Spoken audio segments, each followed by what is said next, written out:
Happy Wednesday. Today is Wednesday, the 31st day of January 2024. Hope everybody's safe and healthy today.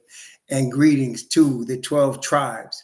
Glory and honor to our Father Yahweh, the creator of heaven and earth, the sea, and all that in them is. And to Messiah Yahweh Shai, the Lion of the tribe of Judah. Greetings to the 12 tribes scattered into the four corners of the earth, according to the Bible prophecies, and also to the 144,000 who are among the 12 tribes, from the 12 tribes, and being brought forth to give the message of the return of Messiah in terms of being the forerunners of the return of Messiah. Greetings. And to the precious ones among the children of Shem and Ham and Japhet that are not of the blood, but of the bloodline. Not the bloodline, but of the blood. Excuse me. Greeting to the chat. Hebrews Wanda, Brother Lonnie, Brother Thorpe, Brother House, Brother Mark, Yafi, Brother Gary Joseph, Brother Stephen Kelly. Greetings to all of you. I pray that the Most High, His Spirit is walking with you and you're walking in paths with Him. So some interesting developments. So look, it's called Raw Wednesdays because we're looking at current events. But before the Messiah appeared the first time in human flesh, at his beginning of his ministry, he went about doing a lot of healing. And much of the healing had to do first with him and then his disciples after him. Much of the healing had to do with the casting out of demonic spirits, of evil spirits that had taken possession. They spent, that is him and his disciples, spent a lot of the ministry casting out spirits from people that had taken possession of people. And I mean, to the point, like when you see, for example, when the Messiah was coming from the mount where Moses and Elijah appeared with him, and where Peter, James, and John were brought with him and saw Moses and Elijah.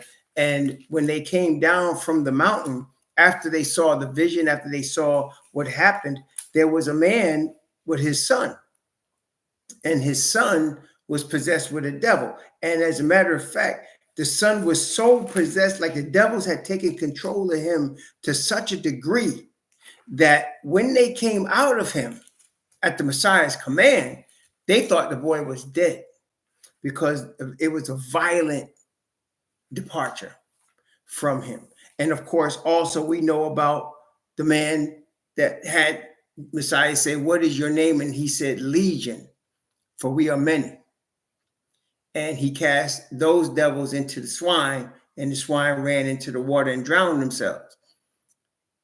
In the Old Testament, when you see the Old Testament, when you read it, there's very few people do, but when you read the Old Testament, you don't see anything like that taking place.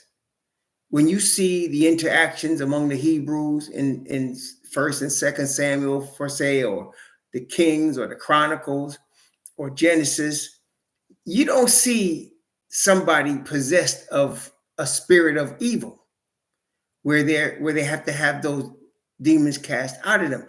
But when the Messiah appears, right, you see them.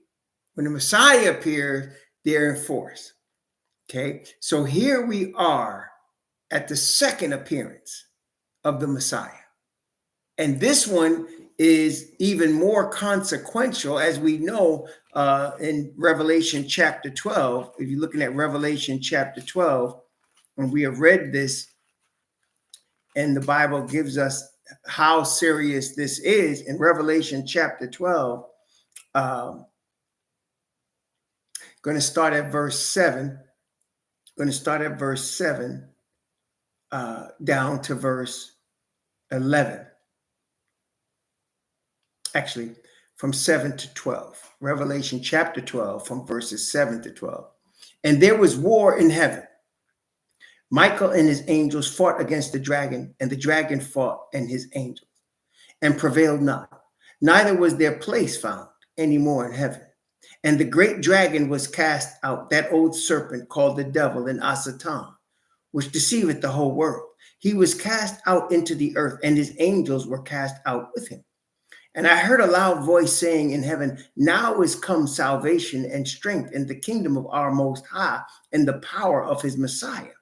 For the accuser of our brethren is cast down, which accused them before our Most High day and night.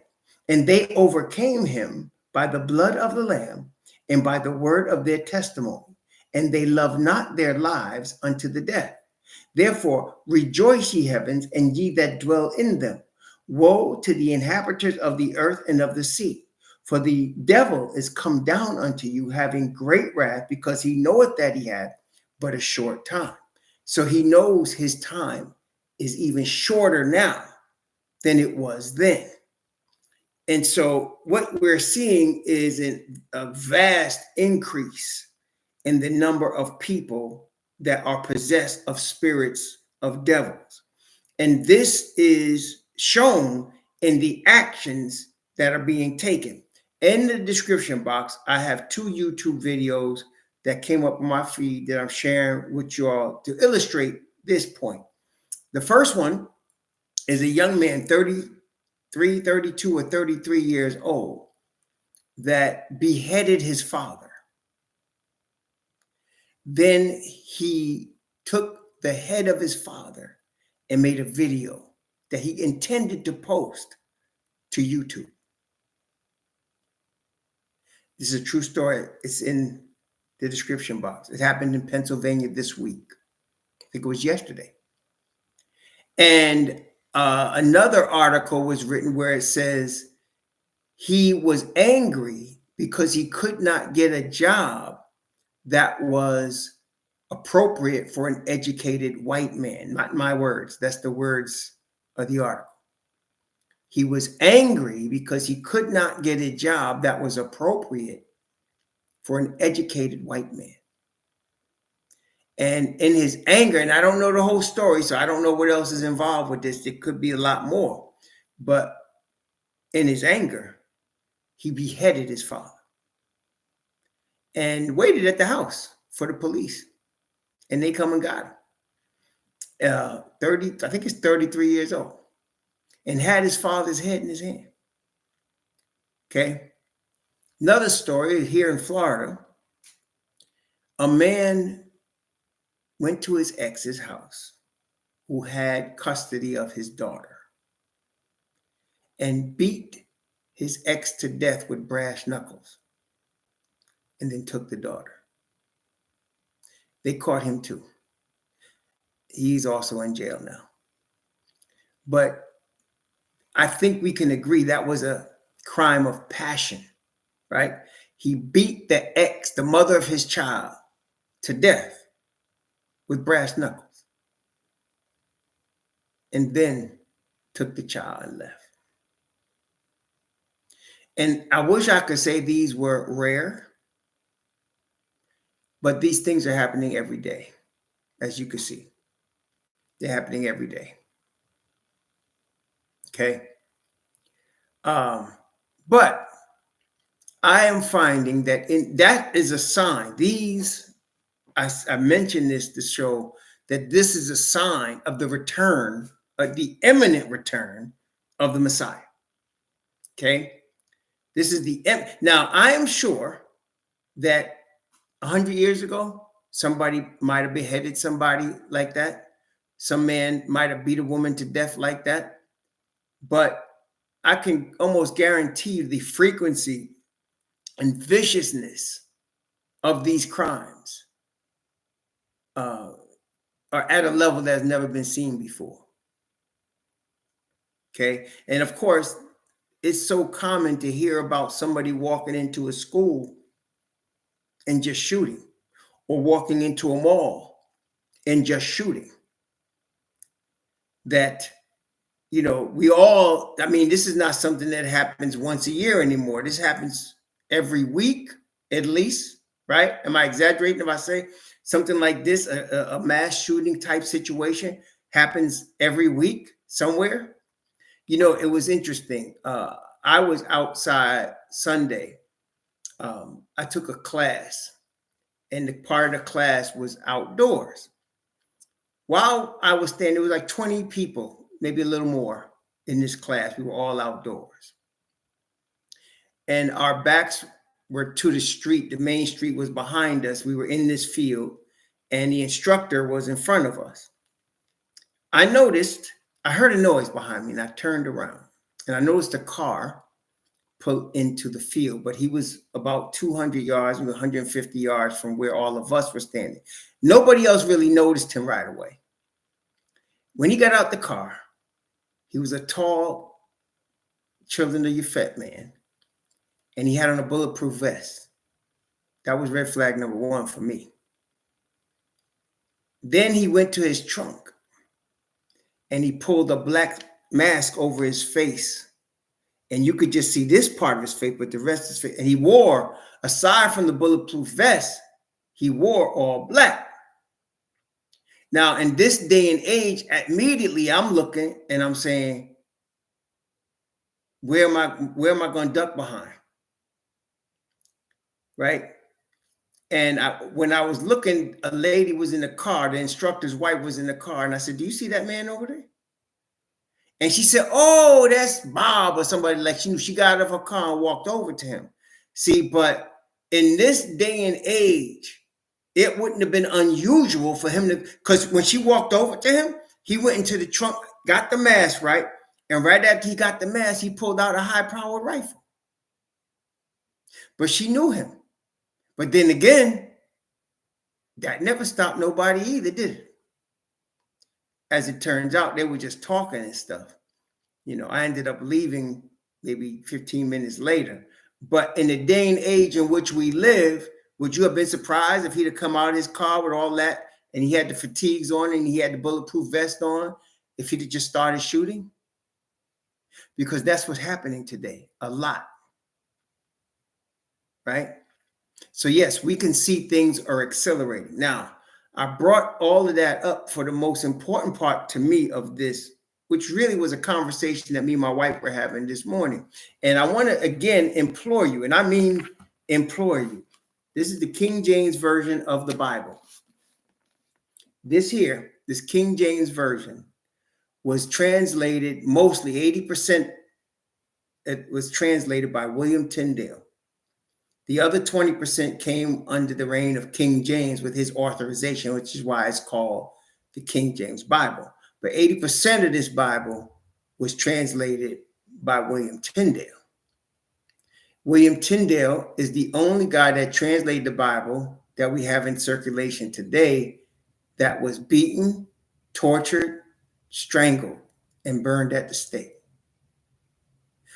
No other version that exists today in wide circulation has that history. Only this one. Again, he was beaten, tortured, strangled, and burned at the stake. William Tyndale. Read your Bible. It's not an academic exercise. It's spiritual preparation. Please think of it like that. Don't think of it as an academic exercise. In other words, don't get frustrated if you don't understand what you're reading, because the next thing I'm going to say is most important when looking at this book. I believe this book in its original form came from the Father's words of his Hebrew Israelite prophets. And I got more reasons than what I just mentioned to believe that. But to keep it short and sweet, if you believe that, make sure you believe that, as I'm going to tell you in a few minutes. But no other version cost somebody that when they translated it into English. No other version. And we have a proliferation of versions of the Bible available. This is the only one that clearly outlines what I consider the most important doctrine in the Bible. The only doctrine that the Bible teaches that teaches you how to overcome your sin. Overcome sin. That's right. That is the doctrine of justification by faith. It's the only one that teaches it properly. And when I say properly, it gives you the definition of what it means. See, when I used to hear the term justification by faith, I knew it as a phrase, a Christian phrase, but I didn't understand it. I didn't understand it really until about the time I was awakening. No coincidence. And about the time I was awakening, I think I had read the Bible through 10 times at that time. And I started awakening, and it was a freedom to understand that doctrine. That's when I first really grasped certain scriptures that came to me strong, like where the spirit of the master is, there is liberty. See, Christians always use that as a term to get rid of Father's law. And I knew that wasn't right, but yet I couldn't understand it in its context until I understood justification by faith. That's right. The Father's righteousness in his spirit is justification by faith. Okay. Nowadays, brethren, and this is even more dangerous, I'm about to say to you, appears not as dangerous, but I'm going to honestly say it is way more dangerous than the demon possession that I just outlined. What we're faced with is a proliferation in this information age that we dwell in. You and I are living in what is being termed, for right reasons, the information age. Okay, it's being termed the information age because of the proliferation of information that's available from various, sources. You have YouTube, right? You have Twitter, TikTok, Facebook, and I could keep going. There's a lot of sources of information available. All right. But what I'm saying to you is most of them are lies. How do I know that? And this is important. We know it by comparing what they say with the word. That's how we know it. In fact, brethren, that's the only way for us to know it. Comparing what they say with the word. So my wife and I were having a conversation this morning, and she was telling me she saw this interesting video. And she was telling me that the video was giving the history of a certain group of Christians with Zionists and Zionism. And the history went back something like 400 years. Interesting, right? But I listened to her and I said, it's probably BS. And she said, why? I said, how do we verify something somebody told us happened 400 years ago by somebody's book?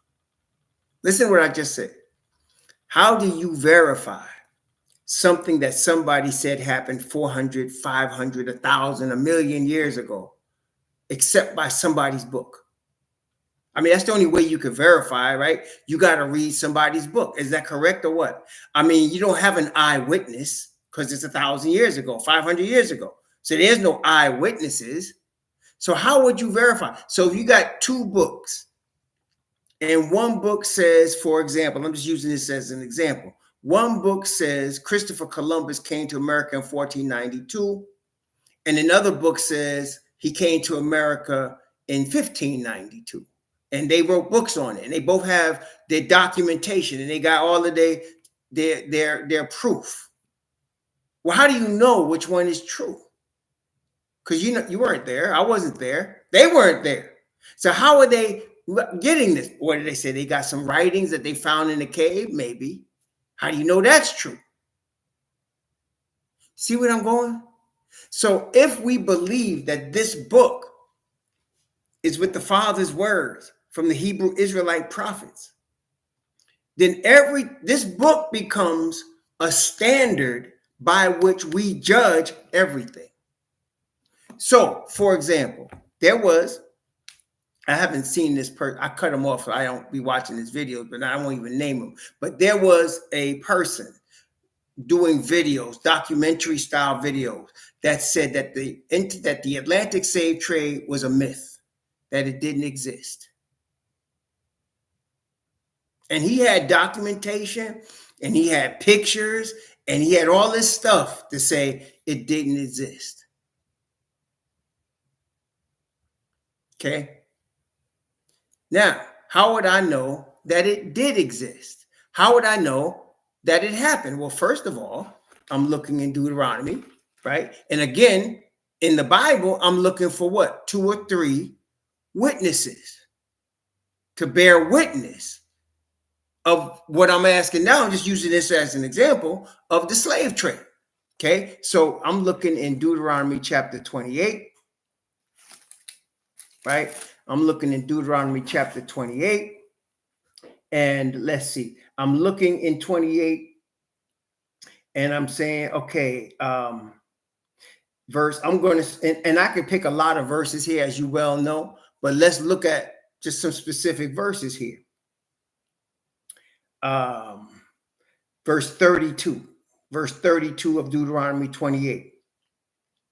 Thy sons and thy daughters shall be given unto another people, and thy eyes shall look and fail with longing for them all the day long, and there shall be no might in thine hand.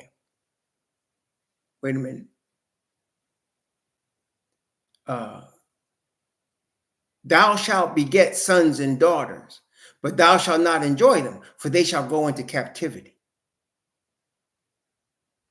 The stranger that is within thee shall get thee above, thou get up above thee very high, and shall come down very low, and he shall lend unto thee, and thou shalt not lend unto him. He shall be the head, and thou shalt be the tail.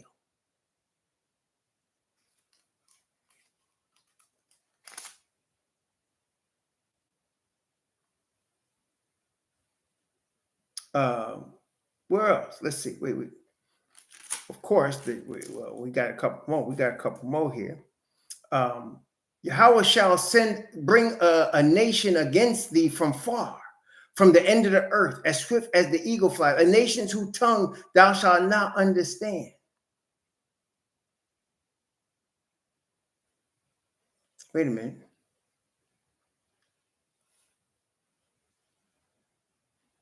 How about this one? Yahweh shall bring thee into Egypt again with ships, by the way whereof I spake unto thee, thou shalt see it no more again. So you're going to go into your enemy's land.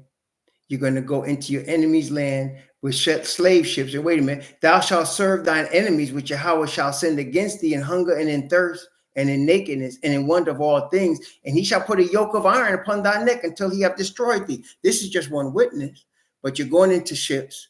You're going to have yokes of iron on you. You're going to be separated from your children.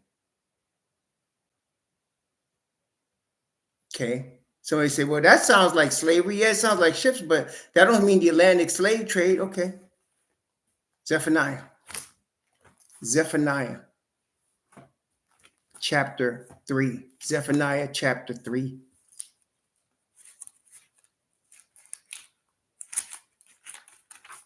Zephaniah chapter 3. Let's see. Verse 10. From beyond the rivers of Ethiopia, my suppliants, even the daughter of my dispersed, shall bring mine offering. So beyond the rivers of Ethiopia, from Israel, to a land that's on the other side of the earth, as Deuteronomy say, in ships with chains on your neck. That sounds like a slave trade to me. What do you think? It sounds like a slave trade to me. One more, in the mouth of 2 or 3 witnesses. And I just opened up to it. Here we are, Luke chapter 21. And this is, of course, the Messiah, Luke 21:24. Notice what it says. Luke 21:24. Actually, let me start at verse 22, because Messiah talks about vengeance upon us. Okay. For these be the days of vengeance, that all things which are written may be fulfilled. But woe unto them that are with child, and to them that give suck in those days. For there shall be great distress in the land, and wrath wrath upon this people, talking about Hebrew Israelites. And they shall fall by the edge of the sword and shall be led away captive into all nations. And Jerusalem shall be trodden down of the Gentiles until the time of the Gentiles be fulfilled. So Gentiles will bring you into, what does it say, away captive into all nations. So we got slave ships, chains, beyond the rivers of Ethiopia, into all nations in captivity by Gentiles. So let me ask you, does that fit an Atlantic slave trade? Does that fit what somebody would describe as an Atlantic slave trade? Does it? You see, so that is why we go to the Bible for our answers, our history, our proof. Not man's books, because nowadays, brethren, people are coming out with all kinds of documentary type stuff and books and videos. And look, people got financial backing could put together really nice productions. And that's part of the allure. The productions are so well put together that the production blinds you to what they're trying to say. And it definitely blinds you from checking in the word to see whether those things are so. Right. So again, brethren, if we're going to believe in this book, and I'm telling you, from my experience, my personal testimony, my testimony is this book is like the oracle that David was looking at. It will tell you where to go. It will tell you what to do. It will tell you what's coming. It will tell you how to prepare for what's coming. Like nothing else. Like there's no book like it. So it becomes, in my view, the standard of truth and history. Okay, it becomes the standard. So somebody, that's right, Isaiah 11, there's another one. The scattered and dispersed children of Israel and Judah, Isaiah 11. So if that is the case, everything that we measure is measured against it. Like, let me give you some stuff that people will bring up. Well, if the earth is millions of years old, how come the Bible only talks about 6,000 years? The earth is millions of years old. Have you ever heard that one? Y'all ever? There were people on the earth before Adam. Before Adam, and the earth is 10 million years old. What about the dinosaurs? Right? Have you ever heard those things? Number one, how is the people? Let me ask you a question. You tell me. How is the people that's telling you the earth is millions of years old measuring time? Were they back there millions of years? How are they measuring time? How are they, what instrument are they using as their standard of truth to measure something is a million years old?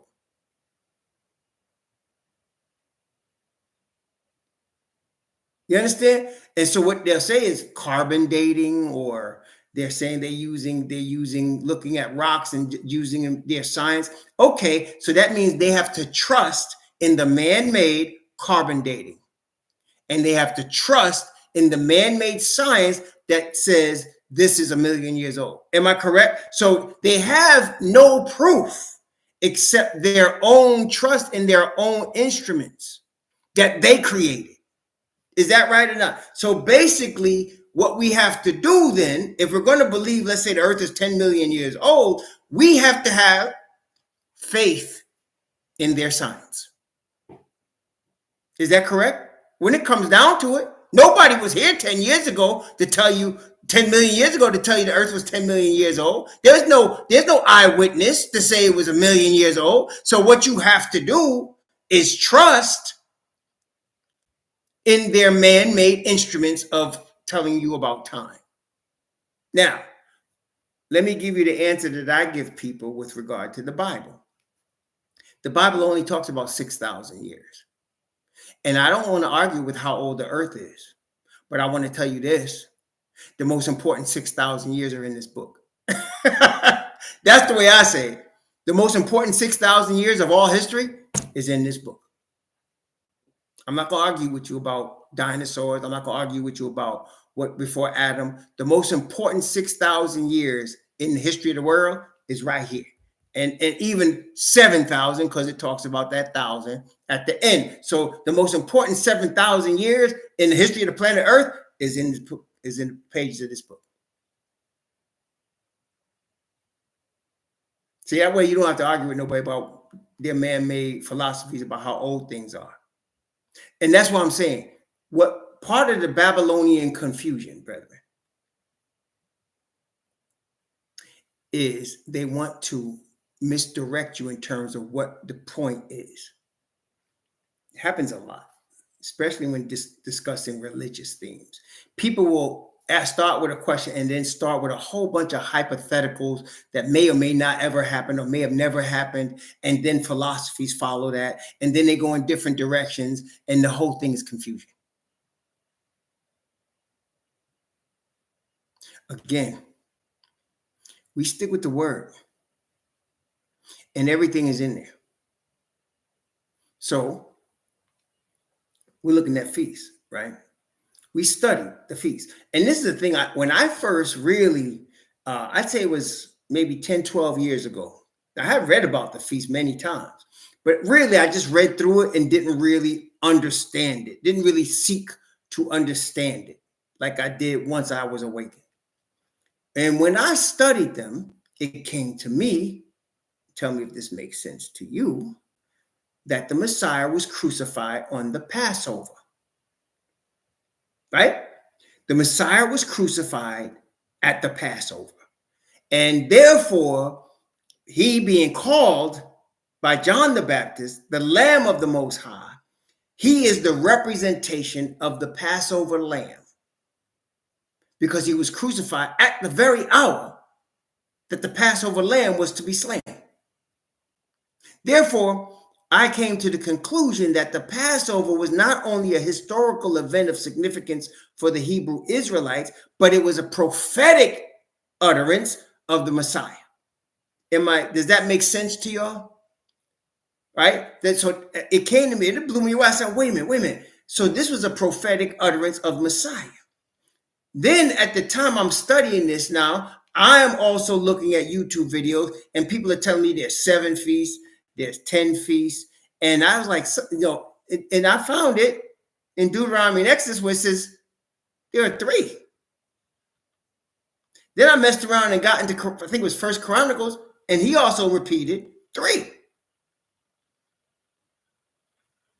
And people were getting confused because the 3 are being called by more than one name. They're being called by synonymous names. So you got the Passover and the Feast of Unleavened Bread. It's the same thing. You got the Feast of Weeks, which is also Pentecost. There are some that were counting each name as a different feast. And then there are people, they still do it. They call it the Feast of Trumpets. Have you ever seen that? The Feast of Trumpets. The Bible does not call the blowing of those trumpets a feast. XK FIFA, that's a good question, but it's not on the topic we're studying here, and I don't want to get thrown off. If you want to answer that question, please email me. Thank you for the $2. You really don't have to do that, but please email me and I can send you. I got actually a whole document that I prepared for such a question about Melchizedek. So I don't want to be thrown off on this topic. And that's why I can't answer you right now. I'm not trying to avoid your question, but I just trying to stick with the topic at hand. Okay. So when we're talking about the blowing of trumpets, the Bible never calls it a feast. And so, well, what is it? The Bible calls it a holy convocation and the Shabbat, and it says it's blowing of 7 trumpets. And we know that the blowing of a trumpet is a warning. Thank you, Stephen Kelly. It's a warning. A warning about what, though, would be the first day of the 7th month? Well, it would be the next event, which is the Day of Atonement. The Day of Atonement is also not a feast. You know, we got people counting those as feasts. It's not a feast. It's the day when sin is taken off of Israel permanently. It is also the same day every 50th year of Jubilee. Then 5 days later, you have a thing that has two names for the same event: Feast of Tabernacles and also Feast of Ingathering. It's the same event. But unless you're really studying the Bible, you won't see that. You'll be thinking, okay, Passover is a feast, Feast of Unleavened Bread is a feast, Feast of Weeks is a feast, Pentecost is a feast, Feast of Trumpets is a feast, Feast of Day of Atonement is a feast, the Feast of Ingathering is a feast, the Feast of you see what I'm saying? So back to what I discovered was that the Passover Feast of Unleavened Bread was not only an event representing an Israelite historical event and deliverance, it was also an event of prophetic utterance representing the first appearance and the sacrifice and resurrection of the Messiah. Okay. Then the first Sunday after the Passover, okay, the first Sunday after the Passover, there's what the Bible calls, the priest has a wave offering, where he takes the first fruits of the barley harvest, because apparently at that time, barley came out first. So the first fruits of the early barley harvest were taken by the priest and waved before the Most High. The first fruits of the barley harvest. And then 7 Sabbaths from that first day of the week, 7 Sabbaths are counted.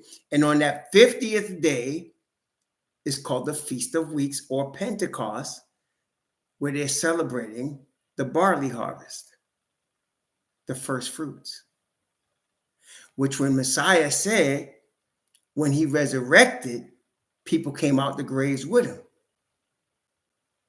And we see the 24 elders in Revelation, which are redeemed from the earth. So that pointed to the Messiah's resurrection and the early rain coming down from the Father and the first fruits of his victory over sin. So not only was it a celebration of a harvest, it was a celebration of a prophetic utterance of Messiah. Now, I'm curious because I see 2 feasts and I see Messiah in both feasts. Then we go to the trumpets. And we see that's a warning before the Day of Atonement. And that's where we go to the cleansing of the sanctuary in Daniel 8:14. And we talk about the cleansing of the sanctuary. So what does that mean? So now you have the high priest going once a year into the most holy place in Israel. And the Messiah, becoming a high priest, was going to go into the most holy place of the heavenly sanctuary, of which the earthly one was a copy. And we see a delay in Revelation chapter 7. Why? Because of the 144,000. Which takes me to the last feast of the year, the Feast of Ingathering, the Feast of Tabernacles, which is an obvious reference to the final harvest of Messiah, which again, the book of Revelation brings out in Revelation, which we just read, Revelation chapter 14. Revelation chapter 14.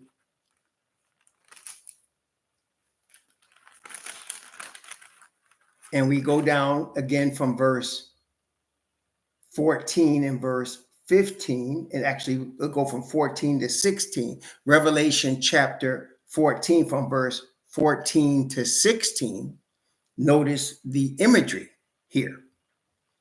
And I looked, and behold, a white cloud, and upon the cloud one sat like unto the Son of Man, having on his head a golden crown, and in his hand a sharp sickle. A sickle is a farming instrument, right? I mean, right? Am I making it up if I tell you a sickle is used for farming. It's a farming instrument, right? Right? Is that correct? So a sickle, he has a sickle in his hand. It's a farming instrument. What is a sickle used for on a farm, brethren? It's a reaping tool, like a gathering of reaping of wheat. Okay. And another angel came out of the temple crying with a loud voice to him that sat on the cloud, thrust in thy sickle and reap. There's the word. For the time is come for thee to reap, for the harvest of the earth is ripe. And he ain't talking about wheat. He that sat on the cloud thrust in his sickle on the earth, and the earth was reaped. So you can see now, we see the three feasts, and we can see an obvious reference to the Messiah's actions in all three. Testing 1, 2, 3. Are we understanding that? So we can see reference, and this was a very cursory. We didn't go deep into it like I did when I did studies on this. I've done studies on this, and we've gone deep into it. And I mean serious reading, all of the witnesses and all that. But just on a cursory level, you can see, and this is what I mean, you can see by just looking at the Bible, the return of the Messiah. You can see that. And you can see its meaning. And why, what does that mean? Well, let me ask you this question now. There's three feasts. The first feast is the Passover, Feast of Unleavened Bread, happens in the spring. Messiah was crucified in the spring at the same time. 50 days later, there's Pentecost, where the early rain falls and there's captives or first fruits taken up with Messiah. And when did that happen? 50 days later. So if the early spring was the Passover and Messiah was there, and the beginning of summer was the feast of the first fruits and Messiah was there, do you think Messiah will be there in the harvest? I know it's a crazy question, right? But my point is, that's telling us that the return of Messiah is going to be at that time of year. Does that make sense, y'all? So the return of Messiah is in the time of year of the Feast of Tabernacles. So if somebody was to say, well, Messiah's coming back July 4th, or Messiah's coming back December 29th, you can know, and they can make a whole documentary on it, right? And prove to you by math and all this stuff. But you can know by just understanding the feast that that's not true. You hear what I'm saying? And I know it sounds simple, but brethren, I'm telling you, as sure as you and I are sitting here like this, look, they already tried to change history to tell you that slavery was something that it wasn't. Dudes already talking about the transatlantic slave trade really didn't happen. Dudes trying to say, well, there was benefits they gave us in our education as slaves. I mean, you're going to hear a whole bunch of stuff, brethren. And especially, brethren, you will hear it at a very high and very convincing pitch along religious lines. So you're going to have false prophecies from Christianity, from Judaism, from Islam. Now, let's go to another scripture that would tell us that all of those prophecies are lies. Who are y'all's chosen people according to the word? And I don't have to even go through the three witnesses with y'all. Most of y'all know this. Who are the chosen people according to the word of the Father, y'all, in this book? Who are the chosen ones? Yahshua, that's right. Bloodline, can I say bloodline Israelites, y'all? Would that be cool? Bloodline Israelites? Bloodline Israelites of the 12 tribes, right? Bloodline. So if he's going to give a prophecy, who's he giving it to? Wait a minute. If he's going to give a prophecy, who's he going to give it to? Surely the Bible says Yah will do nothing, but he revealeth his secret to his servants, the prophets. So He will reveal to his people what's coming. So wait. If an Edomite says Rabbi Cohenstein had a prophecy, do you know that? How you know right away it cannot be true? You understand, right? If somebody was to say uh, Archbishop O'Connor had a prophecy yesterday at Mass, you don't even have to go investigate. You don't even have to look at it. Look at his source, right? You see what I'm saying? That's but you got you see what I'm saying? So the word is the standard by which we measure what is true. And I'm telling you, it's going to be our protection as these next few years. See, as crazy as that man was that beat his ex to death with brass knuckles, as crazy as that boy was that cut off his daddy's head and tried to videotape it on YouTube, and as crazy as you're going to see more stuff like that, this thing about the redoing of history, this is going to take the cake. It's going to take the cake. And unless we are fortifying our spirit, and that's what it is, fortifying your spirit with this book. See, again, it's not that you need to understand the words right away. Understanding comes from the Father. Understanding don't come from your intellect. Your intellect might understand physics. Your intellect might understand geology or engineering, but your intellect don't understand this. The understanding of this comes from the Father of lights. And his spirit makes it clear, not your understanding. His spirit gives you understanding. Turn you at my reproof, he says. Behold, I will pour out my spirit unto you. I will make known my words unto you. Trust the Father. See, you're not going to understand a lot of what you read, but pay attention to what you do understand and lay hold on that. And the Father will give you more understanding. He doesn't give any of us everything. You know why? If he was to make this whole book completely clear and understood by all of us right now, we might get discouraged because of what's coming. He told the disciples, I have more to share with you, but you can't bear it now. Truth is hard, brother. Even for us that love truth, it's hard. Okay? Truth is hard. And the Father gives it to us as we can understand it and as we can handle it. Again, we're living in an age of lies where everything we're seeing, everything we're hearing is a lie or based on a lie. So much so, it's just so normal for us to hear lies. But the truth is dangerous to a world filled with lies, and it's hard. It's hard. Like I said, I remember when I first started awakening, when I was in the SDA church, and I started preaching about grace and about Christ only, not church, not denomination. And people said, he preaching fear. Because I used to tell them about the Messiah coming and destroying this earth. He preaching fear, they said.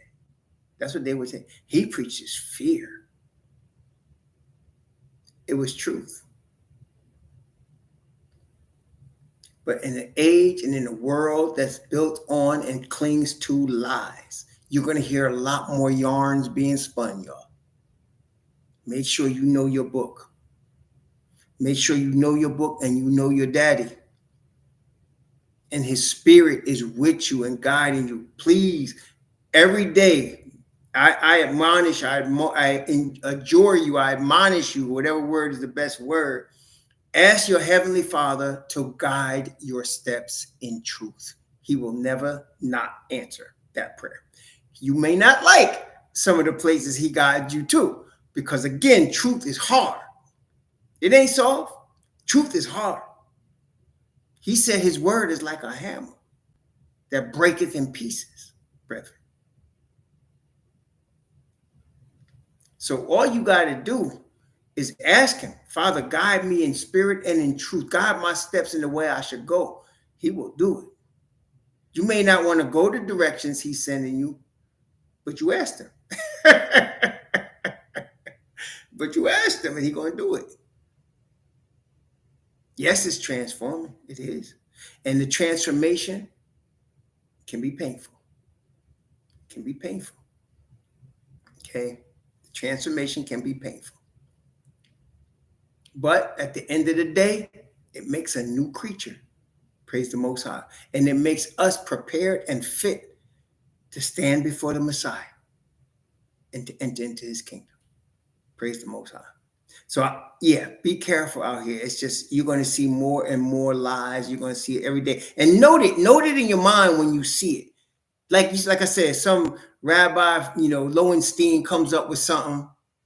And generally a lie is going to have some truth in it, right? So they got to hook you with the little, the truth they put in the lie. Note it though. If it's Lowenstein, you know it, he ain't going to be getting nothing. If it's Master Mahmoud, whatever, okay.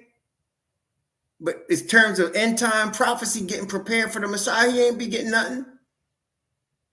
Father O'Malley, he might be a nice guy, but he ain't getting nothing. See, that's what I'm saying. Note in your mind when you see it, and it's easy, brethren. You can get lots of practice. Just if you go to YouTube and see any type of video, you're gonna get lots of practice because they all lying, man. Or you just look at any of these newscasts, whether it's Fox News, whatever. You can get lots of practice, man. Okay, lots of practice. Just for example, like I mentioned to you, the dude that cut off his daddy's head, right? Now, on first glance, like I told you, I don't know the story. I mean, I don't know everything that happened in that dude's house. But let me ask you a question. Supposing his father had been raping him from when he was 3 years old. I'm just saying. I don't know that. But I'm saying, suppose he was. Would you then understand why he cut his daddy's head off? Testing 1, 2, 3. You hear what I'm saying, right? You hear what I'm saying? Supposing the father was raping him from when he was 3 years old. I almost put this video. There was another video, a man going to jail for 25 years for raping his own children. He had a set of twin boys. No, he had a set of fraternal twins, boy and girl. He was raping them from when they was 3 years old. And one of them got bold enough to tell their mommy, and they did investigation, and homie's going to do 25 years. Okay? But if that was going on and the man decided when he got old enough, I'm going to cut your head off. I'm not saying he should have did it, but I think we'd understand. Right? So we don't know what's going on, but I'm saying the news made it sound like this man's just straight evil. Right? And I don't know, he might be, but we don't know what's going on in that man's house. But if you listen to the news, they just, they made a judgment on the man already. And I don't know, but I'm saying we don't know. We don't know. Okay? We don't. Or this story the other day where there was this Hebrew and he got together with this daughter of Yafet, and she stabbed him to death. And she said it was self-defense, that he was, this big black gorilla gonna hurt her little innocence. And in her defense, she stabbed him to death. Well, brethren, at first they believed that. Come to find out, dude had secretly videotaped and audio taped all the time she was tripping out. And not only tripping out, but hitting him. They not only found out she did it because she was just tripping and spoiled, but her parents was involved with the murder. See, and at first it's because he was a Hebrew and she was a child of Yafet. It was his fault, if you listen to the news. But after they did more thorough investigation, they found out what really happened. But you see, that's my point is, you can never really believe the news. You can never really believe what they're coming at you with, because you don't know the story until you do know the story. right? That's right. What's in darkness? This is the true meaning of the information age. It's not just that there's a lot of information available to everybody. It's what Akaram Bayah just quoted from the scriptures. What's in the dark will be exposed to the light. And at the judgment, which is soon to come, everything's going to be exposed. Praise the Most High. That is why the Bible says, if a man turn from the error of his way, the man that caused him to be converted will save a soul from death, James says, and hide a multitude of sins. Yes, that's the grace of the Father, Yah. Those of us that repent of our sin, he replaces our sin on the books with the perfect righteousness of the Messiah. And so that's all that's on the books is righteousness. And we're going to say, I know I wasn't that good, and it wasn't you that was good. It was the Father. Praise the Most High. May the Most High bless you and keep you. May he cause his face to shine upon you and be gracious unto you.